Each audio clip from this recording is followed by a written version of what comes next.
So here I am just discussing about the classification of the kingdom Protista. Here you can see on the first specific habitat, you can see there is a freshwater. They can be present in freshwater habitat as well as in the marine water. Second, these phytophyta dinoflagellate organisms are commonly found in marine water. Okay, they cannot be found in the freshwater. In case of euglenoid, if you see, they can be available in the freshwater as well as in the stagnant water in both places. Slime molds are commonly found in shady and damp places. Okay, and next, protozoan organisms can be available in the freshwater as well as in the brackish water, like the amoeba, paramecium. They can be present in freshwater as well as in the brackish water. Second point is nutrition. If you talk about the nutrition, obviously I have told initially they are mostly autotrophic, heterotrophic or mixotrophic. So here autotrophic or heterotrophic mode of nutrition or mixed type of nutrition you can see in case of these specific golden algae organisms. Dinoflagellates, in case of those autotrophic, heterotrophic and mixed, these three kinds of nutrition you can see. Specifically in case of euglenoids, same kind of nutrition can be found, that is autotrophic, heterotrophic. Normally autotrophic during the daytime when the sunlight is present, and heterotrophic during the night time when the sunlight is totally absent. Next, slime mold, specifically you can see they have commonly saprophytic mode of nutrition because they are like fungi or they are like mushroom. So obviously they are obtaining their nourishment from the dead organism or dead organic materials. Protozoan organisms are showing parasitic and holozoic mode of nutrition. Parasitic means they are causing various diseases to various other organisms, as well as they are holozoic because they can engulf solid food particles as well as liquid food particles entirely, and they can digest that. So for that reason they can be holozoic also, according to based on the mode of nutrition. If you go for the third point, that is locomotory organ. If you consider the locomotory organ, here you can see the locomotory organs are commonly in case of golden algae or diatom that is totally absent. Flagella is totally absent. So for that reason they are showing the type of movement that is gliding movement. If you go for the dinoflagellates, flagella can be present or sometimes they can be absent also. Sometimes even two flagella are present. One is present along the longitudinal furrow, another one is present along the transverse furrow. Furrow means actually, if you see their body structure, along their longitudinal length there is a small groove-like structure, and from that groove the flagella is projecting out. And according to their body, transversely also furrow is present, and from that specific furrow also the flagella will be projecting towards outward. Okay. Next you can see in case of euglenoid flagella, there are two flagella are present. One is long, another one is short. So these specific organisms are containing two flagella, one is long, another one is short. Slime mold, in case of them no flagella is present, they have only pseudopodia for their locomotory structure. Next, protozoa. In case of protozoa, you can see they have cilia, flagella, pseudopodia, this specific type of locomotory organ. That means they can move by the help of cilia, and on that time the movement will be commonly known as ciliary movement. They can move by the help of flagella, that means they can move obviously by the flagellar movement. And pseudopodia, that means they can move also by the pseudopodial movement. And sometimes in case of few of the organisms, not a single locomotory organ is present. Like that organism is also there under protozoa.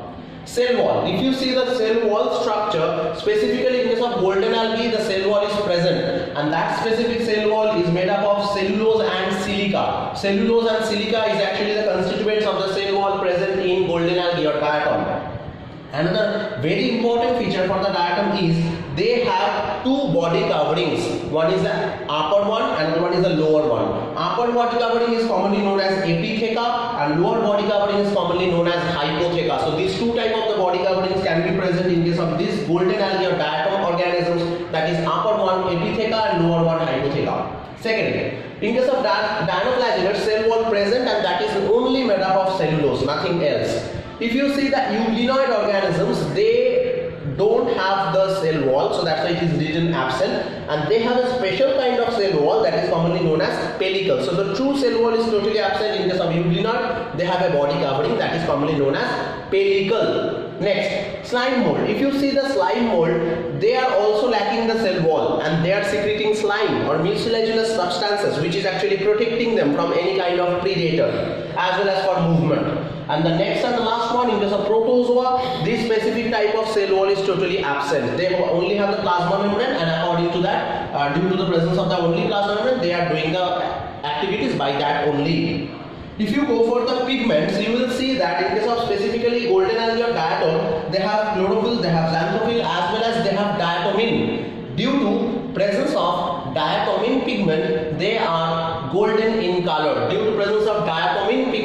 are golden in color. Okay. Second, dinoflagellate. If you will see dinoflagellates, you will be seeing various color of dinoflagellates like the red dinoflagellate, blue, yellow, green, brown, various colorful dinoflagellates you can see. And why they are showing so many colors? Because due to presence of chlorophyll as well as fucoxanthin. This fucoxanthin is actually showing multiple colors. So for that reason, dinoflagellates are showing multiple colors. Euglenoids are commonly containing chlorophyll, beta carotene and xanthophyll, these specific pigments, and for that reason they are showing green color, brown color, orange color, these specific colors. Slime mold, they are totally colorless because they are not containing any pigment. And the last one, if you see protozoa, they are also fully colorless because they are not having any pigment within them. Coming for the last point, that is the special feature for each and every class or for each and every category. What are the special features? First one, that is this specific type of slime, diatom or golden algae, they can be called as pollution indicator. That means in which specific fresh water or marine water they will be present. How much pollution is present in that water is how much polluted, that is measured by this specific diatom or golden algae. So that's why they can be used as pollution indicator like lichen. And the second important point is diatomaceous earth. What is that? When the diatom organisms or the golden algae will be getting died, after that what is happening to their body covering? That epitheca and hypotheca, that means those body coverings are commonly they are getting mixed with the soil. Okay, so according to the coastal area of the marine or according to the along the coastal area of the freshwater aquatic body, you will be seeing so many those epitheca and hypotheca. Those are actually looking like the case of soap case. So those specific type of soap case like structures are distributed throughout the coastal area of any kind of aquatic body. So due to presence of those specific type of soap case like structure along the coastal area of any aquatic body, that is commonly known as, or that specific phenomenon is commonly known as diatomaceous earth. Next, you can see in this one dinoflagellate, they can be poisonous. Okay, they are generally stinging, they are introducing poisonous substances within the body of other organisms. They can be phosphorescent also, that means they can emit light. So during the night time, you can even see dinoflagellates due to emission of the light. And the last one, that is the red tide. What is red tide? Specifically, dinoflagellates are showing red color. So Goniolax is one example of the dinoflagellate who has red pigment within them, and due to presence of the red color, when they are actually present in any specific water body like that Red Sea, so their water color is totally red due to presence of those dinoflagellate, red colored dinoflagellate, that is Goniolax. Euglenoid, if you see, they have a specific eye spot like structure from where the flagellars are projecting out, and those eye spots are commonly known as astaxanthin. Astaxanthin is the eye spots from where the flagella are projecting out. Slime mold, if you see, throughout the life cycle there are two phases. One is vegetative phase, another one is reproductive phase. In the vegetative phase, they are showing thallus-like body structure. Keep it in your mind, during the vegetative phase they are showing thallus-like body structure, as well as they are showing multinucleated mass which is containing also the protoplasm. Again I am repeating, in the vegetative phase they are showing multinucleated mass which is containing protoplasm. So that specific structure is commonly known as plasmodium. So that mass of multinucleated cytoplasm or protoplasm, that is known as plasmodium. As well as they are also showing the reproductive phase normally. And the last one for the protozoa, special features means their classification we will be discussing. Specifically, these protozoan organisms are classified based on the presence as well as absence of the locomotory organ, or which kind of locomotory organ present or absent based on that. So we can see here the protozoan organisms are segregated into 4 different categories. First one ciliated, second one flagellated, third one amoeboid, and fourth one sporozoa.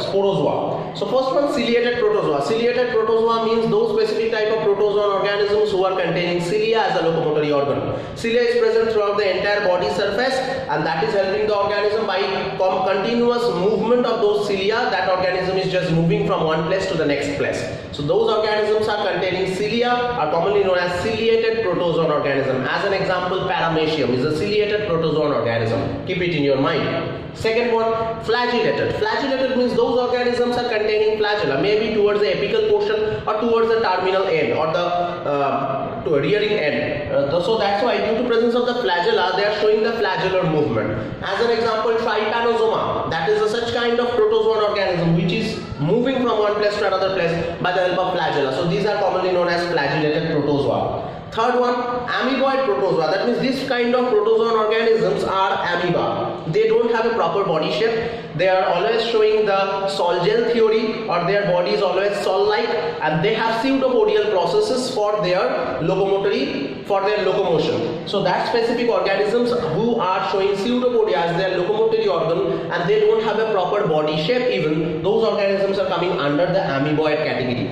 An amoeboid protozoa. And the last one, sporozoa. Sporozoa means these specific type of protozoan organisms are having spore product producing capability, and by producing the spores they are making the next generation offsprings. And specifically, if you see these specific type of organisms, they don't have any kind of locomotory organ. So for that reason, sporozoan organisms are exclusively for producing the spores for to survive by the next generation after generation. Example, entamoeba. Example, plasmodium, disease causing pathogen. These are all sporozoid or sporozoa organisms.